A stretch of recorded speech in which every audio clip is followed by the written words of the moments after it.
Do you use Gmail? Yes. Do you watch videos on YouTube? Yes. Do you search for things on Google? Yes. Then your privacy might be compromised. We're not anti-Google, we love Google. Other videos that we've seen are focused on specific phones and specific operating systems. This is not that video. This video is about how to keep using the Google services you love while putting the control of your data back into your hands. We're going to start by going to myaccount.google.com. This is where the master settings for your Google account actually live, and it works across all your devices. But keep in mind that if you have more than one Google account, you'll have to go into each account individually and change these settings. We're going to start by tapping on the Data and Privacy tab, scrolling down, and tapping Web and App Activity. This saves your activity on Google sites and apps, including associated info like location to give you faster searches, better recommendations, and more personalized experiences in Maps, Search, and other Google services. It sounds benign, but you really need to read the fine print, or in this case, the Learn More page. Or the dictionary to find out what the definition of benign is. Web and App Activity saves things like your location, your IP address, which browser or app you're using, and what website you just came from. It also saves information like the ads you click on or the things you buy on a website. It can also save information from your device, like the contact names you've recently searched for. And all of this information can be collected even when you're not online. On your phone, scroll down. I like to turn this off completely. If we scroll down, we can tap pause. Google thinks you're coming back. You're not. Why do they want you to leave this on? It's how Google makes most of their money, by selling this data to advertisers. If you want to leave Web and App Activity on, we highly recommend turning off Include Voice and Audio Activity. Audio Activity saves audio recordings every time you interact with Google Search, Google Assistant, and Google Maps. It is a little sketchy. I think Google realizes that it is off by default, so well done to them. Leave it off. You can also set a schedule to delete your Web and App Activity after either 3 months, or 18 months, or 36 months. I'd opt for the 3-month option, so on your phone, auto-delete, tap on that, then auto-delete activity older than 3 months, then tap next. Next, let's talk about Google Location History. This shares where you go with your devices, even if you're not using a specific Google service. Google collects this information to give you more personalized maps and make recommendations based on the places you've been. Let's tap back upper left-hand corner of the screen, scroll down, and tap on Location History. If this has been on, you'll see a long list of places you've been with your phone recently. Kind of weird, kind of sketchy. If someone gets a hold of your device, they'll be able to see everywhere you've been and where you go most often. And this is another setting where it's important to read the fine print because Google doesn't even guarantee benefits. They say when you turn on Location History, you may see a number of benefits. And once again, all of this benefit talk and personalized recommendation talk is just them saying, we're going to sell ads that are more targeted to you specifically. To turn off Google Location History, tap Turn Off, scroll down, and again, we are pausing this feature. I personally use Google Maps because I've had a lot of bad experiences with Apple Maps. I don't use Google Location History, it works fine. I don't need those recommendations. Same deal with the auto-delete schedule. If you want to leave it on, we recommend 3 months. Because after all, the same places you went 3 years ago might not be where you're going today. Next up, YouTube History, which saves the YouTube videos you watch and the things you search for on YouTube to give you better recommendations, remember where you left off, and more. Now maybe we're biased because we're YouTubers, but I don't really see this as a major privacy issue unless you're sharing your YouTube account with somebody else. You don't want them to see what you're looking at on YouTube. But a lot of times people are logged in with their YouTube account on a TV, for instance. I was over at a friend's house recently and started looking through their history without really having any negative intentions, but they shut that down real fast. Let's tap back upper left-hand corner of the screen, scroll down, and tap on YouTube History, scroll down, and if you want to turn off your YouTube history, just tap that Turn Off button, scroll down, and tap Pause. One thing I like about turning this off is that I see unbiased results in Google search and in YouTube search, because I don't need to see the same things I've already watched. I want to see the best results according to what YouTube thinks. We'd love to be a bigger part of your YouTube search history, and you can help us out tremendously by clicking that subscribe button below this video. Next, we'll talk about personalized ads. Why do all these settings sound like exactly the same thing? It's because they're all geared towards collecting data about you to serve you better ads and make Google more money. Let's tap back upper left-hand corner of the screen, scroll down, and tap on My Ad Center, and then tap on the Personalized Ads button, and then tap Turn Off. Tap Got It, and you're set. When you turn this off, it'll also turn off personalized ads for YouTube partners, which is basically every website you visit. And I can see the comments now. Won't I see low quality ads? No, you won't. Google can still deliver you contextual ads based on the website you're visiting. Also, Google doesn't let low quality ads into their network. When you see low quality ads on a website, it's not Google's fault. It's that website buying ads from low quality advertisers that are not Google, so just stay away from those websites. Next, we're going to talk about personal results in search. Let's tap back to the previous page, scroll down, and tap on personal results in search. If you share your computer with your family or friends, do you really want them to know everything you've been searching for? If it's your personal computer, I don't really think personalized search results is that big of a privacy issue. I do. I don't like it. Yeah, the issue would be if someone is looking over your shoulder or they stole your device, then they'd see your whole search history anyway. So maybe it is a big privacy issue. And if it's a shared computer, I think there's more of a risk here than just other people seeing your search history. You may have heard this story about how Target figured out a teenage girl was pregnant before her own father did. And the consequences were severe. All she had done was search for a specific product on Target's website that had to do with pregnancy. Her dad saw it, and that was not a good situation. Google could start making recommendations based on your search history, and those recommendations might not be things you want other people to see. Let's turn off the switch next to show personal results on our phone. It can also be annoying. I was recently searching for a new home, and I just went on Zillow and looked at Manhattan apartments that cost $60 million, which is a little out of my price range.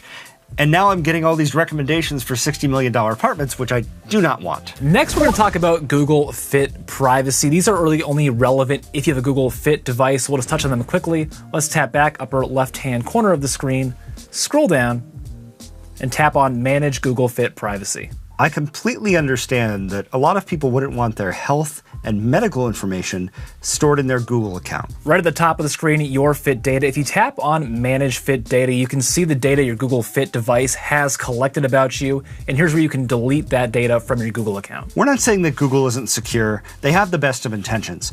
But with the amount of companies we've seen get hacked lately, there's cause for concern. Let's tap back lower left-hand corner of the screen, scroll down, and tap Manage Your Assistant. This is where you can choose what Fit data is shared with Google Assistant. Theoretically, it could be helpful if you're using your Google Fit ecosystem to help improve your sleep. Let's tap back lower left-hand corner of the screen and talk about another sleep feature by tapping Manage Personalization Options Sleep Suggestions. You'll get personal suggestions for a better night's sleep if you turn on sleep suggestions. Again, if you don't want your Google ecosystem to be, keeping an eye on all of your sleeping, turn this off. And let's tap back lower left-hand corner of the screen, scroll down to Fit Data Permissions and tap Manage Permissions. Do you want Google to have access to your vitals data or your menstrual cycle data? That sounds a little scary. No thanks. These settings ultimately come down to how much you want the Google ecosystem to help you with your health and fitness. If you're someone who's not that concerned about it, you can just come in here and turn all this stuff off. As much as this is designed to be helpful, at this point, our medical providers aren't exactly using this data to help us, so it's really up to you. Next, we're going to talk about how the information stored in your Google account is shared with other people. Let's tap back lower left-hand corner of the screen, back again to our data and privacy page, scroll down to Info you can share with others and tap on your profile. Here's where you can pick and choose what information you want other people to see when you use Google services. For instance, if you use Gmail, you might want other people to be able to see your profile picture. But you might not want them to know your birthday, and if you scroll further down this page, you probably don't want them to have access to your address either. And bear in mind that spammers will use this feature to get your attention by making their picture beautiful women or men. To change who can see your profile information or to remove some of that information, let's scroll down. I'll tap on address, for instance. I can select only you or anyone, or I can just remove my address entirely and not have that stored in my Google account at all. I think it's another privacy issue if you share things like your birthday and your address with people, because a lot of password reset prompts will ask you first for your birthday. Let's head back to the Data and Privacy tab, scroll down, and one below profile is location sharing. Tap on that. Make sure you aren't sharing your location with anyone that doesn't need it. If you see someone in this list you want to remove, just tap the stop button next to their name and you're done. Let's tap back upper left-hand corner of the screen and we're going to scroll down to third-party apps with account access. Tap on that. These are apps that you've allowed access to at least some of your data. Let's tap on each one and find out if there's any data we don't want to be sharing with them. Right now I have Comedy Central, PlayStation Network, and Slack. So Comedy Central, for example, I wanted to watch a South Park episode on my computer. I had to log in with my YouTube TV account to watch it because they need to verify that I actually pay for cable. If I tap on Comedy Central, I could remove access. So maybe I cancel my YouTube TV subscription. I don't want Comedy Central to keep having access to my Google account. We can tap Remove Access and then tap OK. You can always just give it access again if you ever need to use Comedy Central again in the future. Next, we're going to scroll down to this signing in with Google section. Google has made it really easy to log into new accounts using your existing Google account. I do like that feature, but these apps can view your name, your email address, your profile picture, and sometimes even more. Look through this list and see if there's an account you no longer use. So Doodle, I don't remember the last time I used Doodle. If I tap on that, I can tap Remove Access and tap OK. It's a good idea every now and then to come in here and remove accounts that don't need access to your Google account. And this doesn't delete your account on Doodle's website. If you go back to Doodle, you can just reauthorize with your Google account. Let's tap back upper left-hand corner of the screen. This next tip is more of a convenience tip for you, but if we scroll down to emails from Google Services, tap on Manage Email Preferences. None of us like marketing emails or spam from companies like Google. They just clutter up your inbox. Like other big tech companies, Google just opts you in a lot of the time to receive these emails when you sign up. Looking through our list, for example, new device welcome emails, this is one we actually recommend leaving on. Leaving this on could theoretically tip you off if your Google account is logged into a brand new device. But things like Maps, Insights, and promotional emails from Google Photos, I don't need those. I'll turn off those switches. And if you aren't sure about a setting you see on your phone, leave us a comment below and we'll be sure to help you out. But most of the time, the answer is going to be to turn it off. Let's tap back upper left-hand corner of the screen to the Data and Privacy tab. Scroll down until you see Delete a Google service. Tap on that. You'll be prompted to enter your password. Look through your list of services and delete the ones you no longer need. For example, I didn't even know I had a Blogger account, so I'm just going to tap that trash can and delete that Blogger data. And then I'll tap Delete Blogger Profile to check off this box, because I totally read the terms and conditions there, and you're all set. That's it for the Data and Privacy tab, but we're not done yet, because there are several security options you need to turn on to keep your account secure. But before we talk about those, we want to talk about our members program. If you click that join button down below, you'll get access to a whole lot of great things like shoutouts, custom badges and emojis, and PDFs for some of our big settings videos like this one. We are going to make a PDF for your Google privacy settings video. So click that join button right away, and you'll have that guide so you can follow along. Let's tap back upper left-hand corner of the screen. We're heading to the security tab.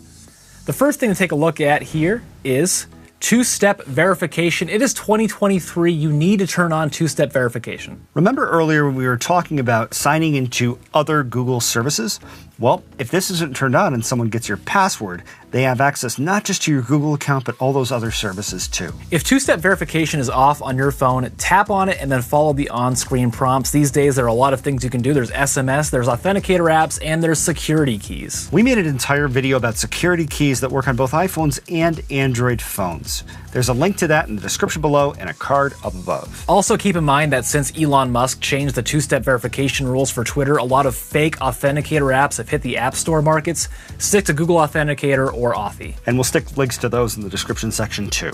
The next thing to be aware of in the security tab in your Google account is Enhanced Safe Browsing. Enhanced Safe Browsing helps protect you from malicious downloads, websites, and extensions. If you share your device with somebody else, like a child or somebody who might be prone to scams, maybe they're very gullible, it's a good idea to turn this on. But sometimes these enhanced security features can be a bit overkill, and they'll end up blocking downloads or websites that you actually need or want. To toggle Enhanced Safe Browsing on or off, just tap on Manage Enhanced Safe Browsing and toggle this switch on or off depending on what you want to do. Next, we're going to tap back, scroll up, and tap on the People and Sharing tab. A lot of these settings here in People and Sharing, we've already touched on them, but there's one really important one you need to know about. And that is share recommendations in ads. On your device, scroll down until you see Share Recommendations in Ads. We're going to tap on Manage Shared Endorsements. Do you want Google to use your profile name, your photo, and your activity as endorsements in advertisements? I would if I was getting a cut but I'm not. Theoretically, this could be used to track you. Maybe you show up in an ad for a coffee shop and then somebody says, oh, David really likes this coffee shop. I'm just going to go hang out there until I see him. That's a big problem for me. I can't go anywhere. Can't go anywhere being these recognized. days. The paparazzi are all over me.